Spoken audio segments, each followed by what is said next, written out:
ஒரு சூப்பரான fish fry பார்க்கலாம். எப்பவும் போல் மார்க்கெட் போயிட்டு காலையிலேயே ஃப்ரெஷ்ஷான மீன் வாங்கிட்டு கழுவி சுத்தம் பண்ணிவிட்டு அழகாக லேயர் லேயராக கட் பண்ணி எடுத்துக்கிட்டேன். அப்புறம் பார்த்தீங்கன்னா என்னென்ன மசாலா கலந்தேன் அப்படின்னு பார்த்தீங்கன்னா, மல்லித்தூள், மிளகாத்தூள், கொஞ்சம் குழம்பு மிளகாத்தூள், கொஞ்சம் சால்ட்டு, அப்புறமா லெமனு, கொஞ்சம் இஞ்சி பூண்டு பேஸ்ட்டு, கொஞ்சம் கார்ன்ஃப்ளவரு, கொஞ்சம் கலருக்காக நம்ம கேசரி பவுடர் லைட்டாக தூவிக்கிட்டோம். நல்லா மேக்னேட் பண்ணிவிட்டு ஒரு 10 நிமிஷம் 20 நிமிஷம் அப்படியே ஊற விட்டுறலாம். மசாலாலாம் நல்லா இறங்குனா தான் மீன் பொரிச்சா நல்லாயிருக்கும்.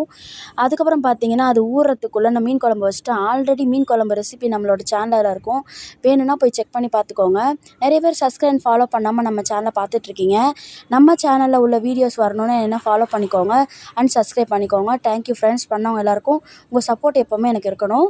இப்போ பார்த்தீங்கன்னா பொரிச்சிட்டு அதுக்கப்புறமா ஒரு பிளேட்டில் மாற்றிக்கலாம். இந்த மாதிரி வச்சுட்டு டெக்கரேஷனுக்காக நான் கொஞ்சம் கொஞ்சமாக வெங்காயம், அப்புறமா லெமனு, அப்புறமா புதினாலாம் வச்சு டெக்கரேஷன் பண்ணிக்கிட்டேன். எடுத்து சாப்பிட்டு பார்த்தா சூப்பராக இருந்துச்சு. அது என்னவோ தெரில, மீன் குழம்பு, மீன் பொரிச்சுனாலே எல்லாருக்கும் ரொம்ப பிடிக்குது. எனக்கு மட்டும் தான் அப்படி இருக்கா, எல்லாருக்கும் அப்படி தான் இருக்கான்னு சொல்லிட்டு கமெண்ட் சொல்லுங்கள். Bye friends.